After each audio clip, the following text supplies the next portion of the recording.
जय भीम. तर मी बनविते आज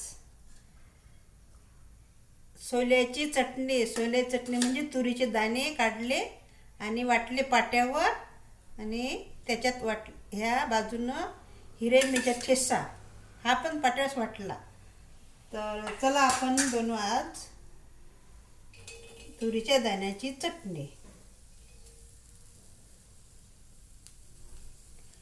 सुरुवातीला कांदा टाकून घेतला, कारण तवा तपला ना, तर तेल उडत होतं म्हणून कांदा टाकला सुरुवातीला.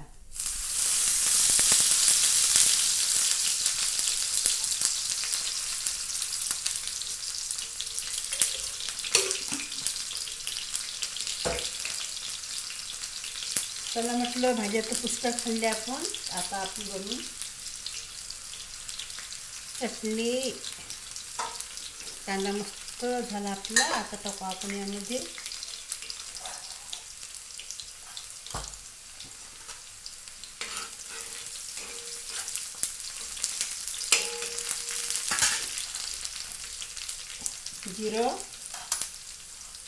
जिरं टाकून घेतलं. आता टाकू ह्या हिरव्या मिरच्याचा ठेचा. मस्त वाटला मी पाट्यावर.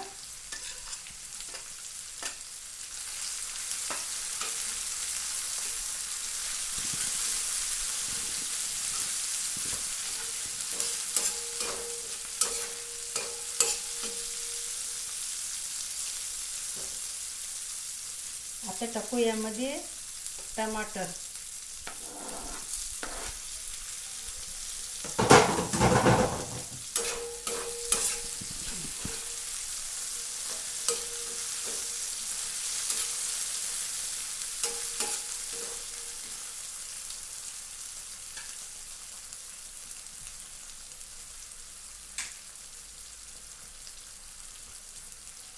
ही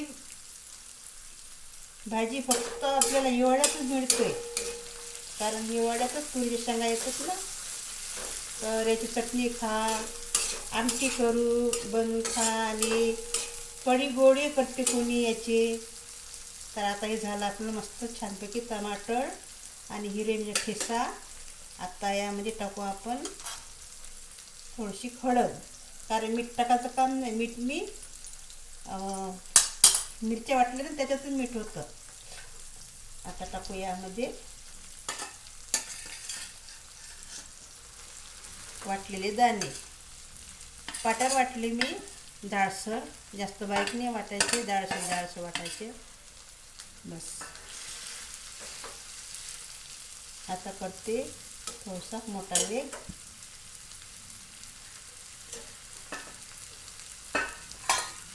त्यामध्ये पाणी पण नाही टाकायचं आणि मसाला पण नाही टाकायचा. झाली आपली चटणी तयार.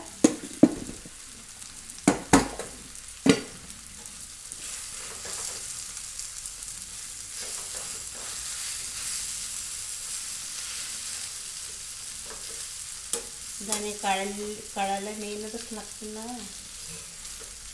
मस्त झाली चटणी तयार. आता आपण काय करू, एका साईडनं झाली आहे, आता दुसऱ्या साईडनं आपण पलटून घेऊया.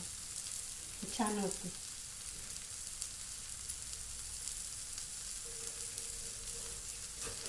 दुसऱ्या साईडनं अशी पलटून घ्यायची.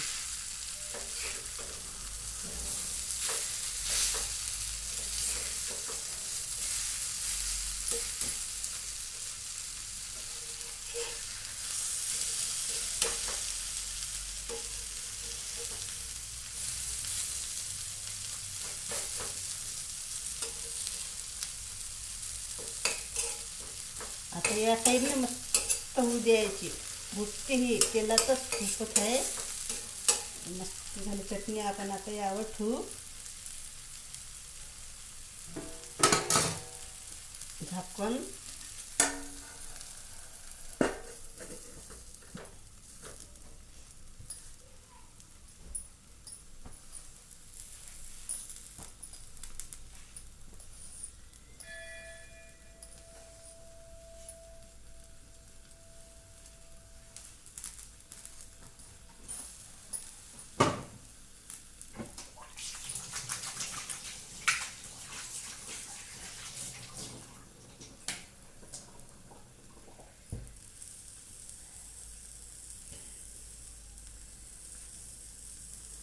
मस्त नवाई फुटली आमची भाज्या खाऊन चटणी खाऊन.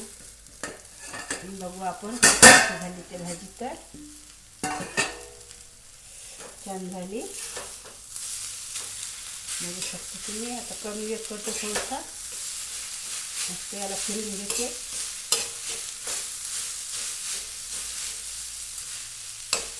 तव्यावर यासाठी केली मी कारण तव्यापासून आपल्याला लोहा मिळतो आणि हे लोखंडी तवा म्हणून तव्यावरच करायची. मेथीची भाजी तयार करायची, चवळीची भाजी तव्यावर करायची आणि शेपूची भाजी तव्यावरच करायची लोखंडी तव्यावर. हे पण लोखंडी तव्यावर आणि लोखंडी तव्यावर भाकरी पण बनवायच्या. झाली आपली भाजी तयार. पाणी टाकायचं यामध्ये.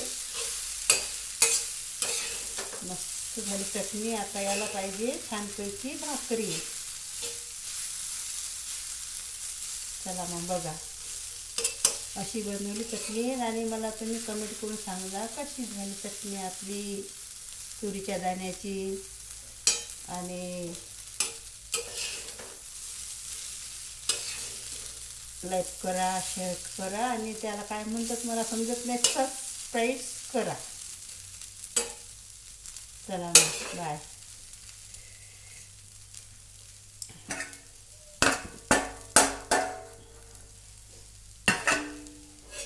झाकण काही ठेवत नाही मी कारण याचं जे पाणी आहे ना याचं ते आटू द्यावं लागतं. असं मोकळी होतं मस्त.